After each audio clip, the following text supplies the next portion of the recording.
Okay, I'll continue here. Yeah. All right. Every man is brutish by his. This is Jeremiah.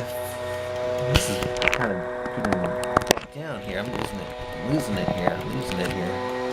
This is Jeremiah 51, chapter 51, and the reason I'm reading it because of what's taking place in Iraq seems to me going along with this a little bit here. I'll continue.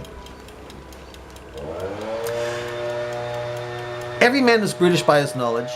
Every founder is confounded by the graven image, for his molten image is falsehood, and there is no breath in them. They are vanity, the work of errors. In the time of their visitation they shall perish. Who's that visitation which made these idols perish? To me, it was Isis. Isis went in and destroyed those ancient idols of Babylon. The portion of Jacob is not like them, for he is the former of all things, and Israel is the rod of his inheritance. The Lord of hosts is his name. Thou art my battle axe and weapons of war. And I don't know who he's talking about here. It could be talking about Sunni Islam right here. For with thee I will break in pieces the nations, and with thee I'll destroy kingdoms.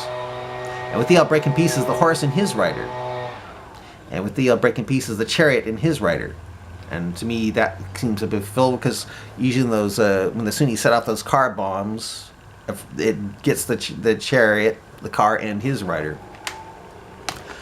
And with thee I'll break in pieces the man and woman. And with thee I'll break in pieces old and young. And with thee I'll break in pieces the young man and the maid. I mean, really, when those Sunni Muslims set off those car bombs on like Iraqi Shiite marketplaces and whatnot, it just doesn't get them. It gets young and old. It gets innocent. It gets everybody in those areas. I'll break in pieces the shepherd and his flock, and I will break in pieces the husbandman and the yoke of oxen, and I will break in pieces captains and rulers. And I'll render unto Babylon, which could be Sunni Islam in a time, or Iraq, and all the inhabitants of Chaldea, and Chaldea is located in Iraq in our time, all their evil that they have done in Zion in your sight, saith the Lord. Behold, I am against thee, O destroying mountain, saith the Lord, and will destroy us. Behold, I'm against thee, O destroying mountain, saith the Lord. Now, it could be talking about Sunni Islam here, which destroyeth all the earth. And I will stretch out my hand upon thee, and I will roll thee down from the rocks, and will make thee a burnt mountain. And they shall not take of thee a stone for a corner, no stone for a foundation, nor stone for foundations, for thou shalt be desolate forever. And I don't know if that means that no one's going to be in Sunni Islam anymore, or all hell is going to break loose and Iraq is going to become radioactive. I'm not really sure here. So it's either literal or symbolic. Really don't know here. That's what it's talking about here. Set up a standard in the land. Blow the trumpet among the nations. Prepare the nations against her. Call together against her the nations of Arat, Mini, and Ashkenaz. Arat, Mini, and Ashkenaz are located in what is now present-day Kurdistan. Arat, Mini, and Ashkenaz. Appoint a captain against her. Cause the horses to come up as the rough caterpillars.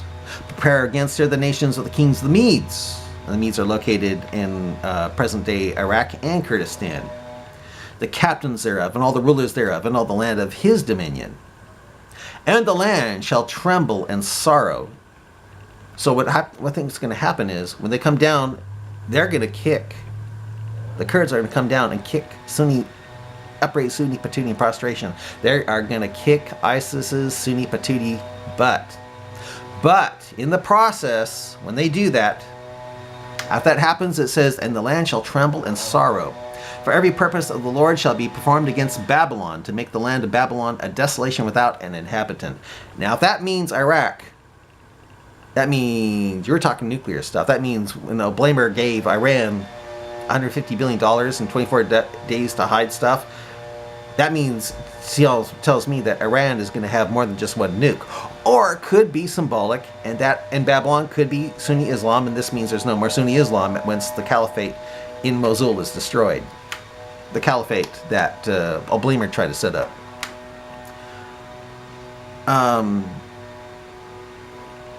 Yeah. The mighty men of Babylon have forborne to fight. They have remained in their holds. That did happen during the First Gulf War. Their might hath failed. It happened in the First Gulf War, even the Second. They became as women. And as I said earlier, when Saddam saw them giving up and kissing their feet, kissing the Americans' feet and stuff, Saddam said, "Oh, they're like women." And I just found out that the the ISIS tried to escape out of Mosul dressed as women. Not all of them, but some of them. They have burned her dwelling places. Her bars are broken. Now, to me, this part has been fulfilled with Saddam. One post shall run to meet another. And it could be with al-Baghdadi also. I'll tell you why. One post shall run to meet another, and one messenger to... I better stop it here. Bye. See, how much time do I have left here? Oh, it's still going. Good. Okay. Yeah, I can still go here. Okay. Yeah. Okay. One post shall run to meet another, and one messenger to meet another, to show the king of Babylon that is taken at one end. To me, that happened during the Second Gulf War. Saddam didn't use phones. He used messengers and carriers because he thought if he had a phone, he would be hit by a missile. And I think the same thing is happening now with al-Baghdadi. He's not going to use a phone, but he's going to use carriers to show that Mosul is being taken at one end, because he doesn't want to be hit like would have happened with Saddam if Saddam had phones. So they're going to use carriers.